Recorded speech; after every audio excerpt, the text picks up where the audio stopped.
안녕하세요. 포레 피부과 대표원장 이하연입니다.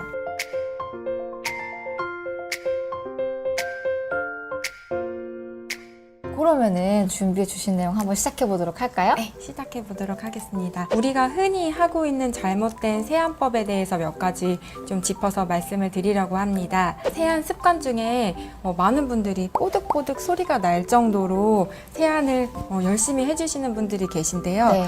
우리 피부의 노폐물뿐만 아니라 지질이라든지 네. 피부 천연 보습인자 등을 같이 씻어내는 격이 되어서 그냥 부드럽게 노폐물만 제거할 정도로 세안을 해주시는 것이 좋습니다. 보통 우리 피부가 너무 민감한 경우에 물로만 세안하는 게 낫다고 생각하는 경우가 많은데요. 네네. 물로만 오랫동안 세안을 하는 것 자체도 우리 피부의 산도를 높이게 됩니다. 그래요? 네, pH가 높아지면 피부 장벽을 좀 분해하는 효소를 활성화시켜서 오히려 피부 장벽이 파괴가 되고 물 자체만으로는 제대로 세정이 안 되기 때문에 네. 물로만 세안하는 거는 별로 추천드리진 않습니다. 아.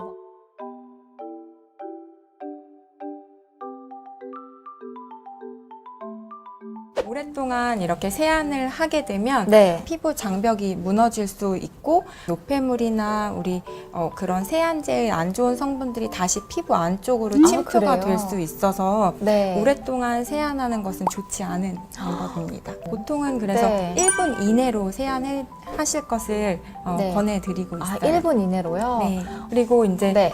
피지 자체가 우리 피부에 꼭 안 좋은 거는 아니거든요. 피부를 그래요? 조금 윤곽이 나고 건강하게 보이게 하기 위해서는 네. 어느 정도 피지는 필요하기 때문에 너무 그거를 다 닦아낸다고 생각하시지 마시고 네. 그냥 피부에 더러운 것들만 깨끗하게 씻어낸다는 느낌으로 네. 세안을 하시는 것이 좋습니다. 또 요즘에 굉장히 클렌징 디바이스들이 많이 맞아요. 있는데 네. 그런 디바이스들이 사실은 원리는 굉장히 좋은데 네. 건강한 피부에 또 미세한 자극을 줘서 장기간 사용하는 거는 추천드리지 않고 네. 그런 디바이스들을 오랫동안 화장실에다가 방치를 하면 그렇겠네요. 네, 세균이나 진균 감염 오염도 있어서 피하시는 것이 좋습니다. 네, 되게 중요한 팁인 것 같아요. 화장실에 놓고 쓰다 보니까 확실히 네, 습기나 이런 것 때문에 맞습니다. 조금 다 네. 깨끗하게 이렇게 우리가 보관을 하는 것도 네. 중요할 것 같아요. 그렇다면 네. 올바른 세안법은 어떤 건지 이제 말씀을 드릴 건데요. 네. 세안은 오랫동안 하지 마시고 1분 이내로 본인 피부 타입에 맞는 자극이 없는 클렌저를 선택하여서 세안을 하셔야지 되시고 디바이스 사용은 조금 피하시고 미지근한 정도의 물로 처음부터 끝까지 거품을 얼굴에다가 문지르지 마시고 네. 그냥 손이라든지 이런 데를 이용해서 네. 이제 자극 없게끔 꼼꼼하게 세안하는 것이 좋습니다. 저는 막 이렇게 빡빡빡 네. 하는데 네. 이것 또한 자극이 될 수 있으니까 네. 손에다가 먼저 이렇게 풍부하게 거품을 내신 다음에 네. 살짝 하는 게 더 좋을 것 같네요. 네. 그리고 또 궁금했던 게 원장님 네. 그 미온수로 하는 게 좋다라고 말씀을 네네네. 해주셨는데 왜 이런 말도 있었잖아요. 왜 뜨거운 물이랑 차가운 물 막 왔다 갔다 반복해서 하면 네. 피부가 좋아진다. 네, 이렇게 온도를 왔다 갔다 하면서 하게 되면 피부에는 자극이 돼서 오히려 처음부터 끝까지 미온수로 하시고 찬물로 이렇게 얼굴을 패팅한다고 해서 네. 모공이 다치거나 하지는 않거든요. 네. 네. 2차 세안은 맞아요. 꼭 해야 할까요? 네. 너무 궁금했어요. 사실 2차 세안이 뭔지 잘 모르시는 분들도 있을 것 같아요. 이거 네. 개념 먼저 한번 설명해 주세요. 네, 우선 이중 세안은 그러니까 물을 닿지 않고 1차 세안제로 피부에 있는 화장품이나 선크림을 제거해낸 다음에 네. 2차 세안제인 폼 클렌징을 이용해서 피부에 남아있는 그런 잔여물을 세안한다는 그런 세안법인데요. 네네. 네, 선크림이나 메이크업을 했다고 하면 네. 2차 세안은 꼭 해주시는 것이 좋습니다. 그러니까 메이크업뿐만 아니라 네. 선크림만 발라도 네. 2차 세안을 꼭 해야 된다. 네. 요거는 특히 네. 화장을 이렇게 많이 안 하시는 남성분들의 경우에는 네, 조금 네. 잘 모르실 수도 있을 것 같아요. 그렇죠? 우리가 흔하게 사용되는 네. SPF 30 이상의 선크림을 사용했다고 하시면 이중 세안을 했을 때야 이제 비로소 깨끗하게 세정되는 것이 연구 논문에 보고된 바가 있거든요. 네. 그러면 그냥 선크림을 바르면 이중 세안을 한다. 이렇게 좀 정리를 해보면 좋을 것 같아요. 네.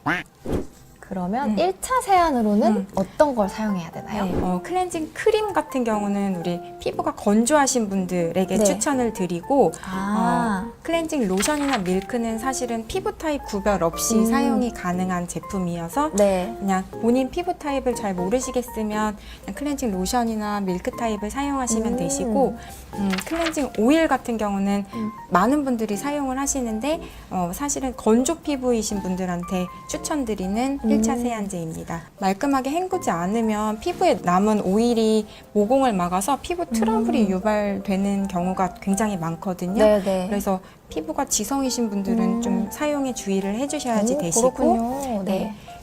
클렌징 젤과 같은 경우는 우리 이런 지성이나 여드름 피부이신 분들에게 네. 추천드리는 제품입니다.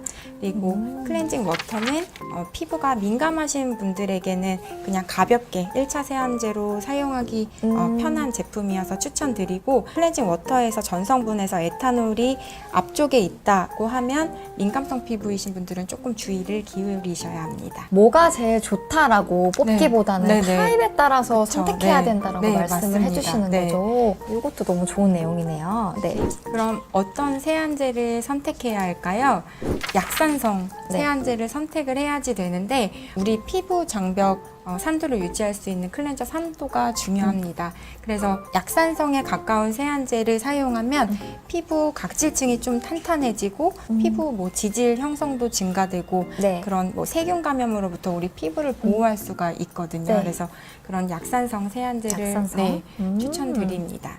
저자극 제품을 사용해야지 되는데 네. 보통 순한 계면활성제를 사용하는 제품이 저자극 세안제거든요. 네.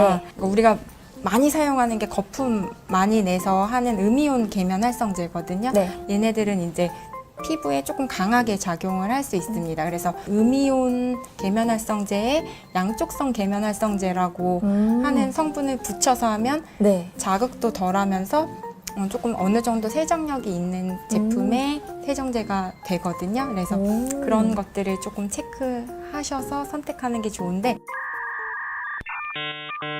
네. 사실은 이게 되게 어렵기는 한데 네. 요즘에 많은 제품들이 다 이런 거에 맞춰서 만든 것 그렇군요. 같아요. 네. 네. 세라마이드나 뭐 네. 글리세린과 같이 피부 장벽을 보호하는 성분이 함유된 세안제를 쓰시면 네. 그러니까 세안할 때 피부 장벽이 그래도 조금 덜 무너지게끔 덜 무너지니까. 도와주는 우리 세안제 사용하고 피부 뒤집어지는 제일 흔한 원인이 요 향 때문이거든요. 아, 그래서 그렇구나. 피부가 좀 예민하신 분들은 이런 네. 무향 제품을 쓰시는 게 좋겠고 자극이 없는 방부제가 들어간 제품을 선택하시는 것이 좋습니다. 피부가 막 민감한데 세안할 때막 네. 각질 제거 어떻게 하냐고 여쭤보시는 분들이 많은데 네. 엔자임 파우더라고 해서 효소 세안제가 있거든요. 맞아요. 네. 들어봤어요. 그런 제품들은 네. 이제 우리 자연에서 추출한 효소 같은 거를 이용해서 그냥 피부에 자극 없이 각질을 그냥 부드럽게 잠재워 줄 수 있거든요. 이렇게 코 주변이나 각질이 좀 많이 끼는데 그렇게 한 다음에 헹궈내시면 피부 자극도 없이 네. 각질이 정리가 되는 경우가 많아서 네.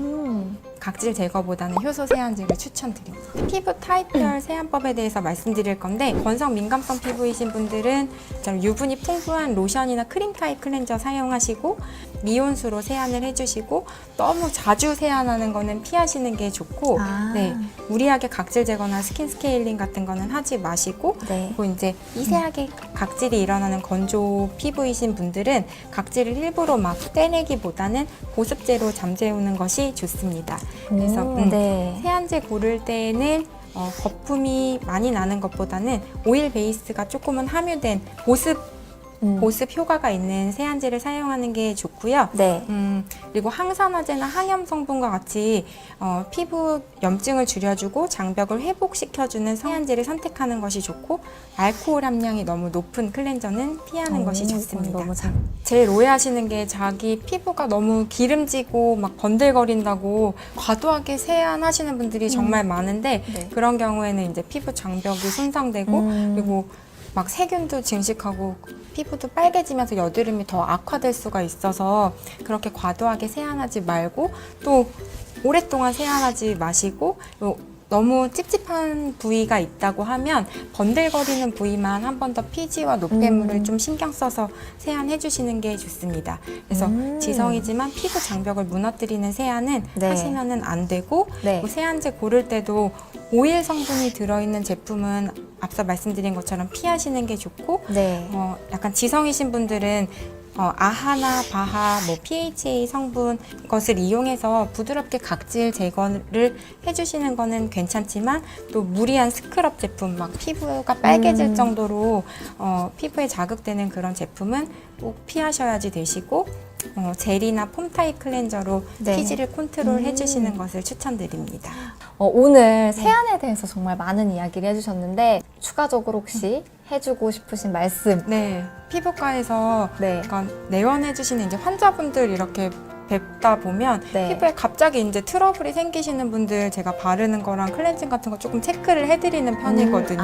네네. 근데 의외로 잘 모르시고 굉장히 잘못된 습관으로 세안을 하시는 분들이 되게 많으세요. 그래서 그것만 교정돼도 막 무리한 그런 치료 없이 좋아지는 경우를 경험했고, 네, 그렇기 때문에 오늘 제가 드리는 이런 이야기들이 네. 조금 구독자분들 네. 피부 개선에 조금이라도 도움이 됐으면 좋겠습니다.